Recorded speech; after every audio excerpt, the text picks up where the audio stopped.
بغيتي بارفان اللي يشمو ويقول هذا ديال فلان ولا هذا ديال فلانه، بارفان اللي تكون معروف به وسط الناس صحابك واللي تعرفوك، ان بارفان اللي كيمثل البصمه الشخصيه ديالك. هذه القضيه ما كانتش ممكنه من قبل بالخصوص في المغرب، ولكن مع هذا الكونسيبت جديد ديال كوني بارفان اللي يلاه بديناه اللي هو لا فورميلاسيون سور ميزور، هذه القضيه ولات ممكنه، وممكن انه اي واحد فيكم واي وحده تستافد منه. هذا الكونسيبت هو لا فورميلاسيون سور ميزور اللي كيعني بلي انكم نتوما غتختاروا لي نوت اولفاكتيف اللي بغيتو في لو بارفان ديالكم، وغتخليونا حنا نديروا ليه لا فورميلاسيون بواحد الطريقه اللي تري بروفيسيونيل.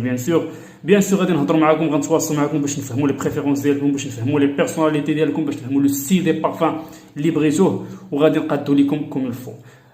باش تستافدوا من هذه القضيه اللي راه كاين في البروفيل، دخلوا كليكي وخليو لي كوردوني ديالكم. انا دابا خدام على لو سيت ويب، قربت نساليه باش يمكن لكم